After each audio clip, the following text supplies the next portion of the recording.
want to share his thoughts or experience or ask a question on the practice that has been done.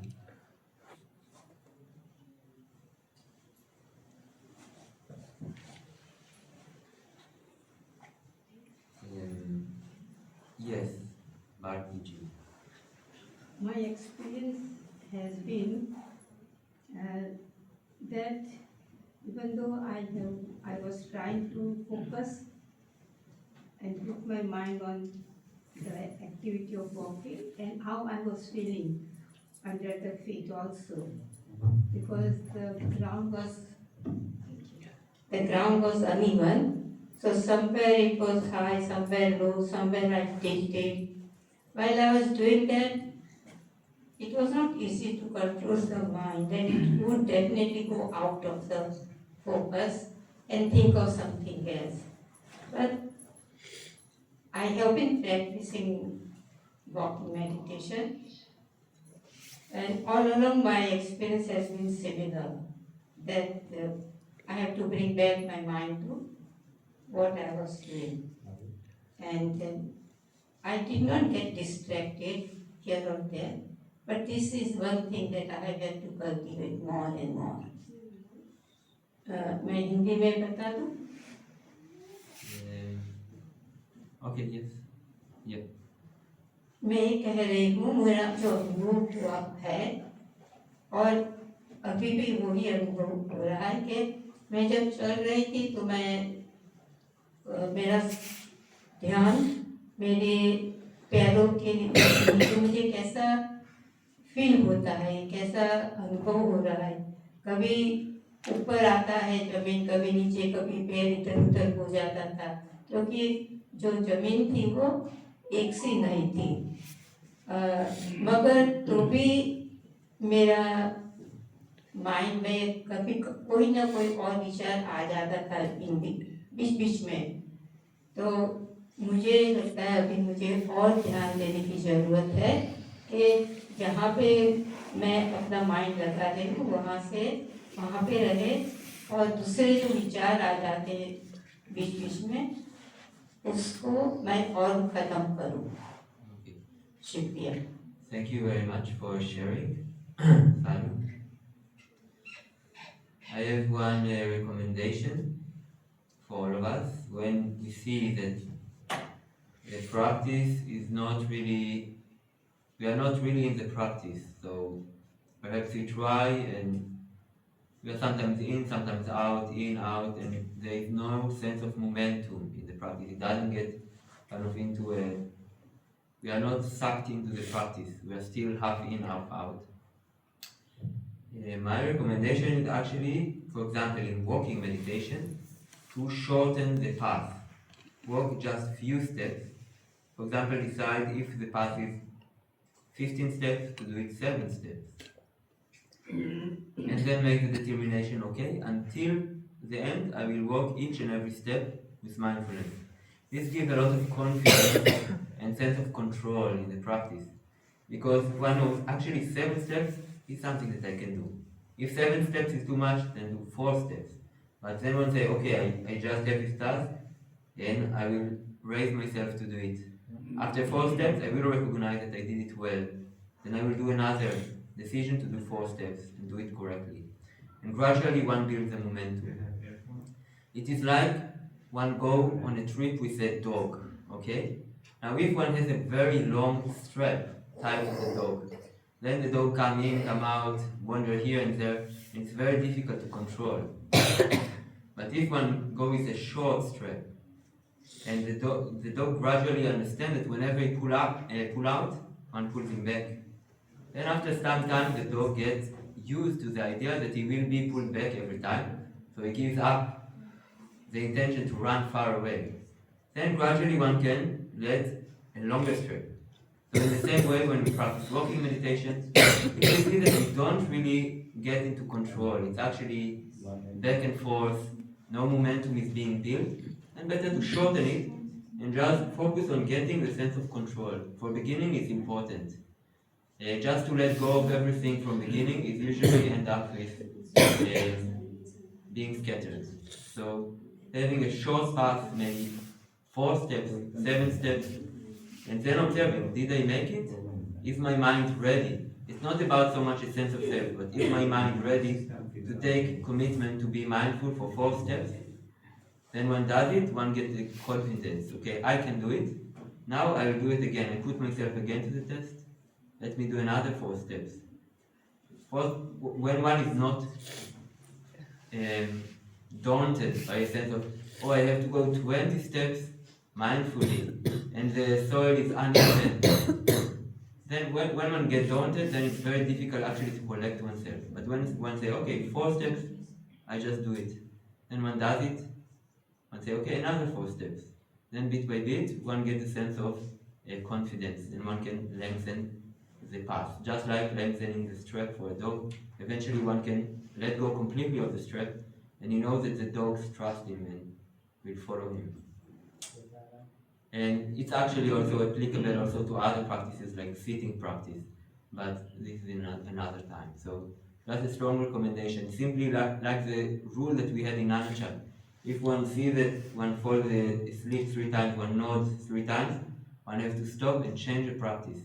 In a similar way, when we walk and we see that we don't really build the momentum, the practice go back and forth, then it's good to change a bit the definition, to make it a bit easier, simpler, in order to get a sense of confidence and control. Then one build it up. This is my recommendation.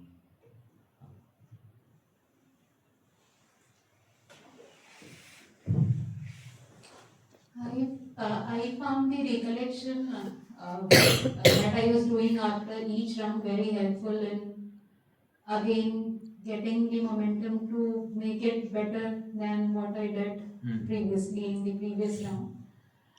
Just wanted to understand, like I don't remember, but in one of the videos it was instructed that when the feet is touching on the ground, try to observe when the heel is touching, when the upper part of the feet is touching, when the feet is going into the air, then also try to feel that. So just wanted to understand, uh, is this conclusion correct that if we observe, try to observe more details when we are walking, then the mind would be more mindful, or that is something that is done in a later stage. This is the starting step, and then eventually those things should be observed.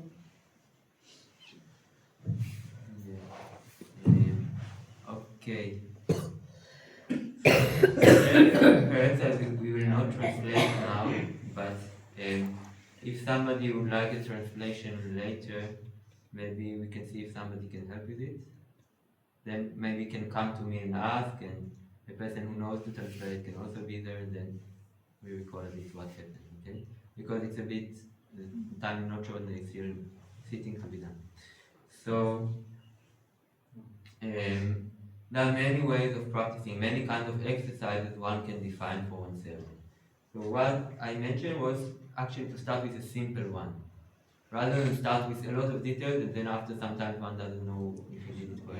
So for a certain period of time, it's good to just say, okay, the moment that the feet land on the ground. Some people land with the heel, other people land with the tips, with the toes. So if you know that you land with the heel, then just the moment that the heel lands on the ground, in each and every step. Then in the end of the path, you know, okay, did I observe these 15 steps, or at least 80% of them? Then it's good.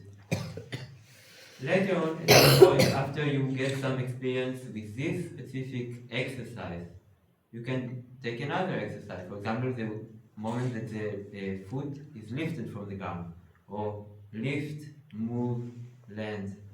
There are many kinds of exercises, but it's good to just start with a simple definition, and then one can kind of, supervise what is one doing.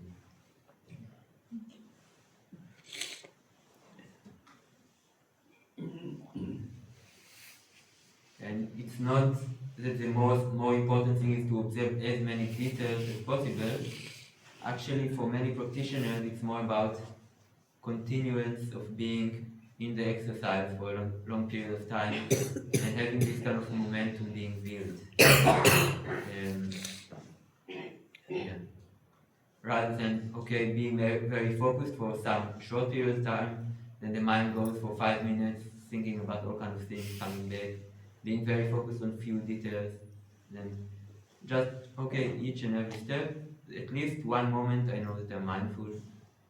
Later on, you can expand the definition. But if one is mindful in each and every step, usually there is also additional detail that one is anyway mindful of.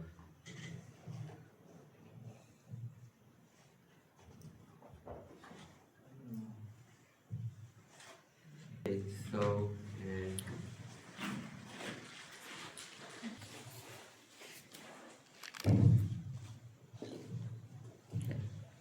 पिछले दो प्रश्नों की का सार बताने का प्रयास करेंगे कि पहले तो ये पूछा गया कि भारती जी जो हैं वो वॉकिंग मेडिटेशन करती हैं काफ़ी समय से, पर वो कह रही थी कि मन बार बार बाहर चला जाता है तो कैसे उसे साधा जाए।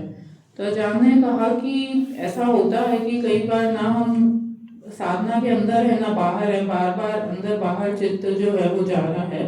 तो उसको स्टेबलाइज करने के लिए उन्होंने बहुत ही अच्छा उदाहरण दिया कि जैसे कोई कुत्ता होता है, तो जब तक वो हमारे पूरी तरीके से नियंत्रण में नहीं होता, और अगर उसके ऊपर ऐसा पट्टा बांध दिया जाए जिसकी जो बहुत लंबा है, तो फिर वो हमारे नियंत्रण से बाहर ही रहेगा, क्योंकि उसकी रेंज बहुत लंबी कर दी है हमने। तो अगर हम उस पट्टे को छोटा कर देंगे, उसकी जो लीश है उसको छोटा कर देंगे, तो वो हमारी हाथ के रेंज के आसपास रहेगा, तो उसे कंट्रोल करना, उसको नियंत्रित करना थोड़ा सहज हो जाता है। उसी तरीके से यदि हमारा वॉकिंग मेडिटेशन का जो जितने पद हमने चुने हैं वो अगर लंबा रास्ता है, तो उसमें हमारे माइंड को के बिखराव की जो संभावना है वो बढ़ जाती है, क्योंकि रास्ता लंबा है तो 2-4 कदम चलने के बाद मन भटक सकता है। तो इसलिए हम उस रास्ते को ही अपने लिए पहले छोटा कर दें। यदि हमने पहले 15 कदम तक हम चल रहे थे तो 7 ही चले, या 7 पे भी अगर मन का बिखराव हो रहा है तो 4 ही कर दें। एक छोटी रेंज के अंदर मन को नियंत्रित रखना थोड़ा आसान होगा, और जैसे जैसे उसे नियंत्रण में रहने की या एक सीमा में रहने की आदत पड़ जाएगी, फिर हम अगले 4 कदम और बढ़ा सकते हैं। तो प्रैक्टिस को इस तरीके से छोटे से फिर लंबा किया जा सकता है। उसी तरीके से जैसे कुत्ता है जिसको अगर आदत रह गई है उस छोटी रेंज के अंदर रहने की, तो फिर वो आप एक लंबा पट्टा भी लंबी उसके वो बांध देंगे लीश, तो भी वो आपके नियंत्रण में रहेगा, और कुछ समय के बाद वो हटा भी देंगे तो भी वो आपके नियंत्रण में ही रहेगा, क्योंकि उसे आपके साथ बंधा हुआ रहना आ गया। वैसे ही चित्त की भी स्थिति है। What was the second question? About walking with observing many details, or just the moment that one touches the ground?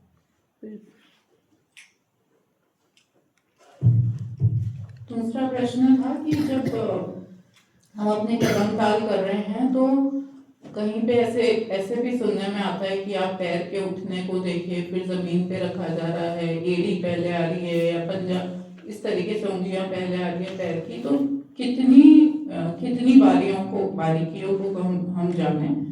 तो भंते ने कहा कि अलग अलग तरीके हो सकते हैं, लेकिन जो मोटी मोटी बात है उसमें यही है कि चित्त को हम कैसे अपने नियंत्रण में रखें। तो आप उतनी डिटेल जितने में आपका मन समाहित हो सके वो रखने का प्रयास करें।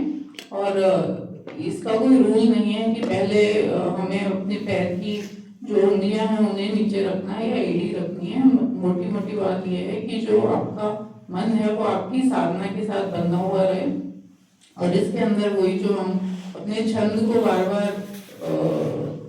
बार हम अपनी उसको वापस जगाते हैं, फिर कुछ कदम चलते हैं, फिर देखते हैं कि हम इस बार कैसी रही हमारी साधना, उसका रिव्यू करते हैं। तो इस प्रकार से करने से फिर वो प्रैक्टिस ठीक होने लगती है।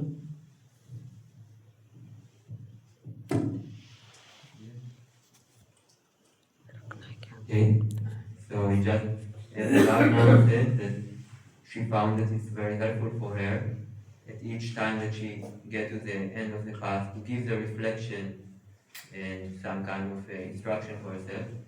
And then usually it's very helpful for everyone just to keep this kind of discipline, to keep reflecting again and again, and to keep fueling oneself with motivation again and again.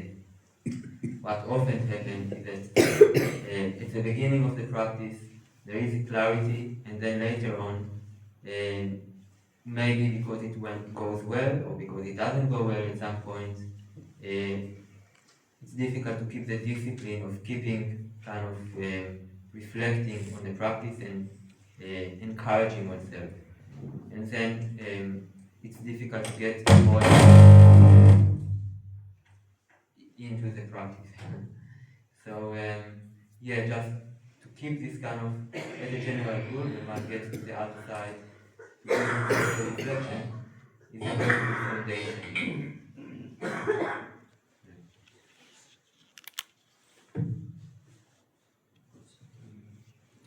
आगे आगे आचार्य ने बताया कि भक्त ने बताया कि जो हमें मीमांसा करने की बात बताई है, 4 चरणों में इन्होंने बताया था साधना को कैसे करना है। पहला है क्षण, फिर आगे वीर्य, फिर चित्त और मीमांसा। मीमांसा यानी कि जब हम रास्ते के अंत तक पहुंच गए तो एक बार देखना कि हमारी जो अब तक हमने जितने कदम चले उसमें हमारा चित्त कितना स्थिर रहा और जैसे हम करने का प्रयास कर रहे हैं वैसा कितना कर पाए। तो उन्होंने कहा कि इस तरीके से बार बार ये जो मीमांसा करने की जो प्रैक्टिस है वो बहुत सहायक होती है। और कभी कभी ऐसा होता है कि जब आप कई समय से वॉकिंग मेडिटेशन करते आ रहे हैं तो वो मीमांसा छूटने लगती है, तो वो हमें याद दिला रहे हैं या कह रहे हैं कि उसकी काफी उसका महत्व है और जितना हम हो सके उस प्रयास को अगर बनाए रखें तो उससे हमारी उसमें वॉकिंग मेडिटेशन में प्रगति काफी अच्छी होती है।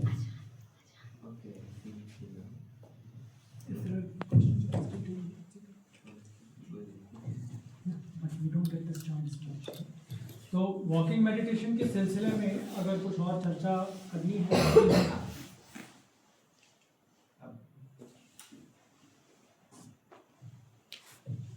Can you try that mic?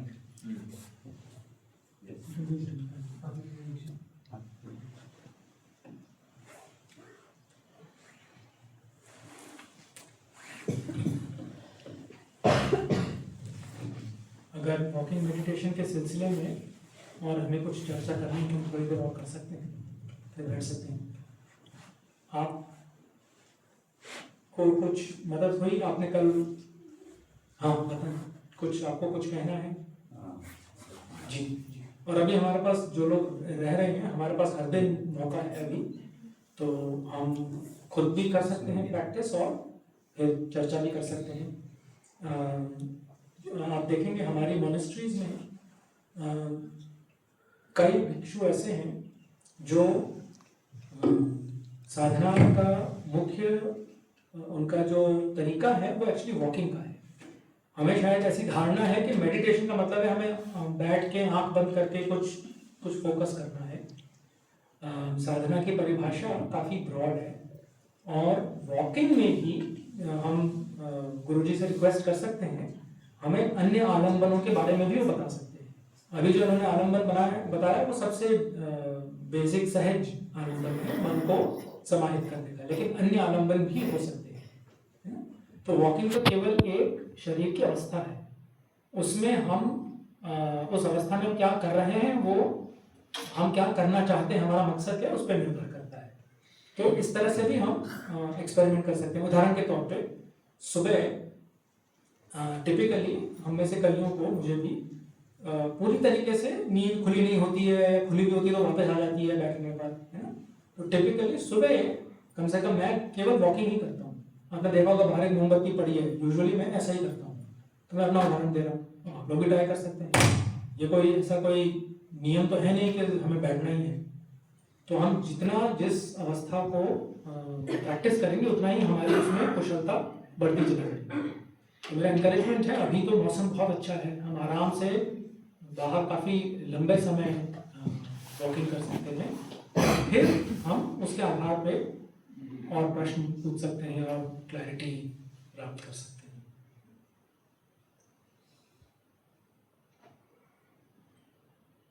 वो स्पीड वॉक में भी ऐसा ध्यान कर सकते हैं।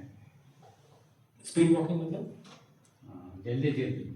हाँ, नहीं, स्पीड का मतलब तो मुझे पता है, लेकिन जो औपचारिक रूप से हम कर रहे हैं उसकी बात कर रहे हैं, या सामान्य जीवन में हम जो पैदल चल रहे हैं उसकी बात कर रहे हैं?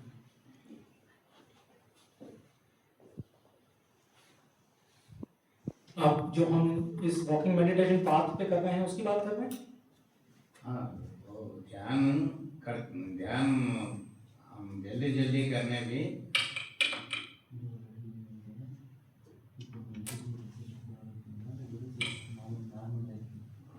normal life. Okay. So the question is, can this also be done when in my day-to-day normal life I'm walking from one place to another, just doing my usual stuff? That's the question.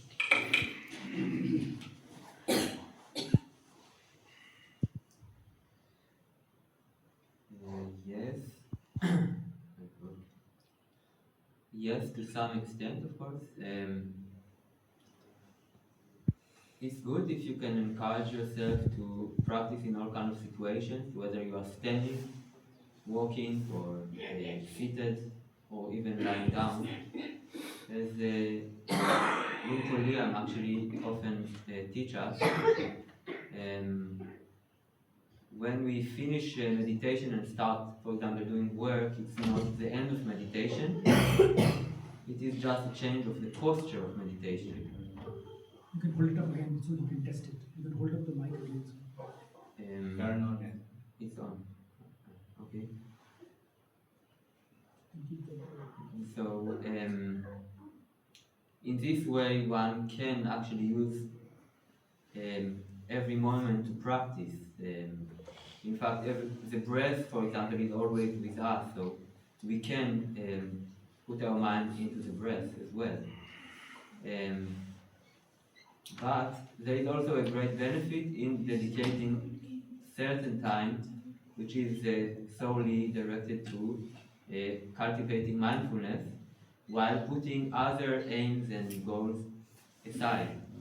It's like one can learn, for example, any subject, whether it's English or language or mathematics, while doing other activities. But if one directs a certain time to focus on this task, and he has a certain assignment from a teacher and so on, and he focuses on it, he can achieve certain progress in that matter, and it's very helpful. तो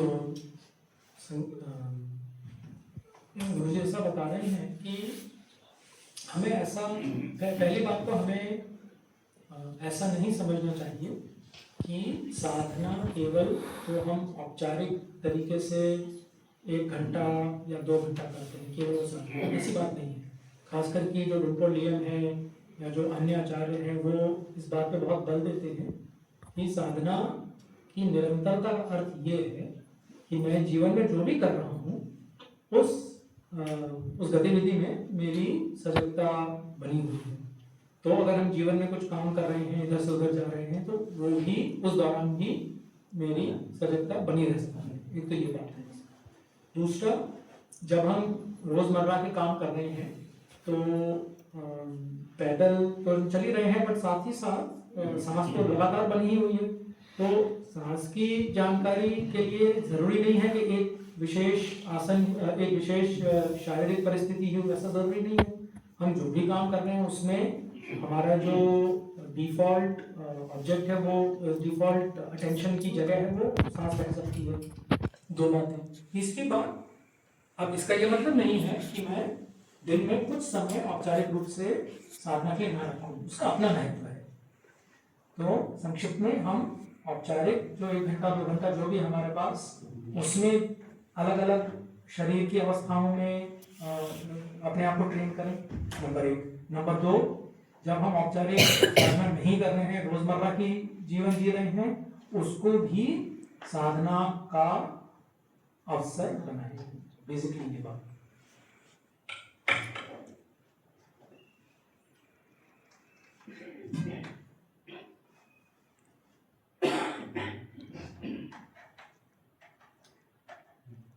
Any other question?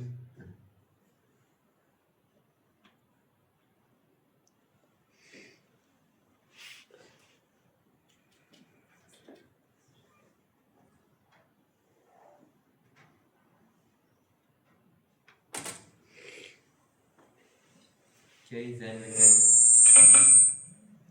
we can now practice until 10 o'clock sitting meditation. And if at any time somebody has another thought or reflection or question regarding the meditation practice, you are always welcome to approach me.